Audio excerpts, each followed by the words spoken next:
अस्सलाम वालेकुम dear students, आज हम लोग पढ़ने वाले हैं चैप्टर 12 कोऑर्डिनेशन एंड कंट्रोल का लेक्चर 13 हार्मोन्स।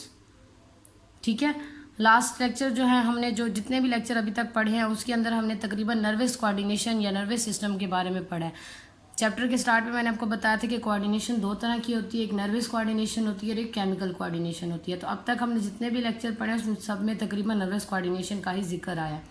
अब हम पढ़ेंगे केमिकल कोऑर्डिनेशन के बारे में। तो केमिकल कोऑर्डिनेशन जिन केमिकल्स की वजह से होती है उनको हार्मोन्स कहते हैं।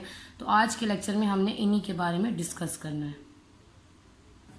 हार्मोन्स का ये जो वर्ड है ये ग्रीक वर्ड हार्मन से आया है। इट्स मीन एक्साइटिंग, ठीक है, पुरजोश। Hormones are chemical messengers that travels throughout the body coordinating complex process like growth, metabolism and fertility. Hormones जो हैं वो एक ऐसे केमिकल मैसेंजर्स होते हैं जो पूरी बॉडी के अंदर सफ़र करते हैं और क्या कोऑर्डिनेट करते हैं, मुख्तलिफ पेचीदा जो अमल होते हैं बॉडी के अंदर, जैसे कि ग्रोथ है, बढ़ोतरी, ठीक है, मेटाबॉलिज्म कहेंगे जितने भी केमिकल रिएक्शंस हो रहे हैं, और फर्टिलिटी कहेंगे। वैसे तो फर्टिलिटी ज़रखेज़ी को कहते हैं, लेकिन यहाँ पर फर्टिलिटी से मुराद होगा द एबिलिटी टू रिप्रोड्यूस, ठीक है, रिप्रोडक्शन करने की एबिलिटी या फिर अपनी जनरेशन को आगे बढ़ाने की जो एबिलिटी होगी उसको फर्टिलिटी कहेंगे।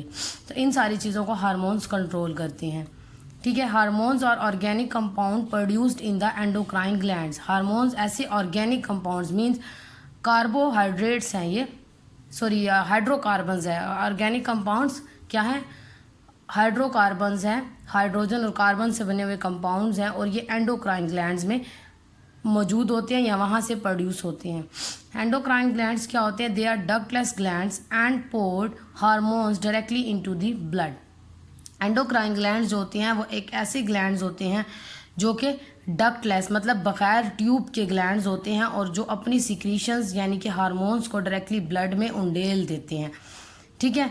अब इसका दूसरे जो होते हैं, एक हमारी बॉडी में एक्सोक्राइन ग्लैंड भी होते हैं। एक्सोक्राइन ग्लैंड्स वो ग्लैंड्स होंगे जिनके अंदर ट्यूब होगी, ठीक है, जो अपनी सिक्रीशन बाकायदा किसी ट्यूब के ज़रिए दूसरे आर्गन के अंदर डालेंगे। जैसे कि आप लोगों ने स्टमक के बारे में पढ़ा हुआ है, तो स्टमक में जो भी जूस निकलता है, गैस्ट्रिक जूस, वो जब स्टमक में शामिल होता है और फिर वो फूड की ब्रेक डाउन करता है। ब्रेक डाउन करने के बाद स्टमक अपनी जो सिक्रीशन होती हैं वो ट्यूब के ज़रिए मतलब अपने ही बॉडी के पार्ट के ज़रिए जो है अपने ऑर्गन के ज़रिए वो दूसरे ऑर्गन के अंदर डालता है।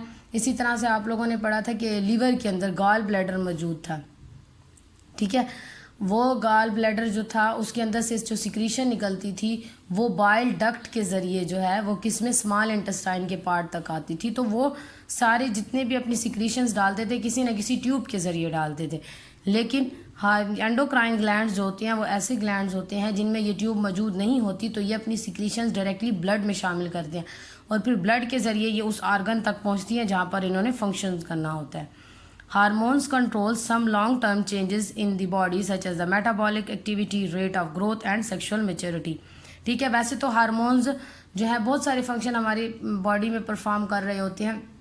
मैंने आपको होम्योस्टेसिस वाले लेक्चर में एक हार्मोन के बारे में बताया भी था जो किडनी के अंदर जो है वो यूरिन की फॉर्मेशन को कंट्रोल करता है कि अगर ब्लड में पानी कम हो जाए तो वो हार्मोन क्या करता है, ज़्यादा से ज़्यादा क्या करेगा, रेनल ट्यूब्यूल से रीअब्जॉर्प्शन करवाएगा ताकि पानी जो है वो बाहर ना निकले और ब्लड में पानी का लेवल बरकरार रहे, ठीक है। तो इस तरह के काम भी हार्मोन्स करते हैं। लेकिन उसके अलावा वो कहते हैं कि कुछ लॉन्ग टर्म चेंजेस मतलब ऐसे चेंजेस जो लंबे अरसे तक रहते हैं उनको भी कंट्रोल कर रहे होते हैं, जैसे कि मेटाबॉलिक एक्टिविटी, केमिकल रिएक्शंस हैं, ठीक है। रेट ऑफ ग्रोथ का जो रेट है मतलब किस रेट से होनी चाहिए। अब ग्रोथ जो ऐसा प्रोसेस है जो बहुत लंबा है, मतलब जब से हम लोग क्या कहते हैं छोटी एज से लेकर एक मैक्सिमम जो है तकरीबन 20-21 तक हमारी ग्रोथ का जो प्रोसेस है वो होता रहता है कि हमारे बॉडी पार्ट्स जो है वो ग्रो करते रहते हैं। तो ये एक लॉन्ग टर्म चेंज है, इनको भी जो है हार्मोन कंट्रोल करते हैं। और उसके अलावा सेक्शुअल मैच्योरिटी, ठीक है, जिनसी पुख्तगी, इसको भी एंडोक्राइन ग्लैंड्स या फिर हार्मोन्स जो हैं इनको कंट्रोल करते हैं। Chemical composition, most hormones are chemically proteins but some are derivatives of fatty acid. ज़्यादातर हार्मोन्स जो हैं वो प्रोटीन से बने होते हैं, या आप कह सकते हैं कि इनके स्ट्रक्चर जो है वो प्रोटीन का ही होता है, बना होता है।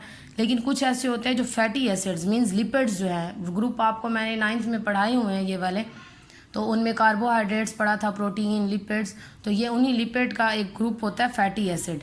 तो फैटी एसिड से भी कुछ, फैटी एसिड का एक ग्रुप है स्टीरॉयड्स, इनसे भी कुछ हार्मोन्स बने थे, लेकिन वो कुछ होते हैं, ज़्यादातर हार्मोन्स प्रोटीन इन नेचर ही होते हैं। ठीक है, नेक्स्ट हमारे पास है human endocrine glands. Human endocrine system consist of about 20 endocrine glands found in different parts. इंसानों के अंदर जो एंडोक्राइन सिस्टम है ये तकरीबन 20 एंडोक्राइन ग्लैंड्स पर मुश्तमिल होता है, जो कि मुख्तलिफ पार्ट्स में मौजूद होती हैं।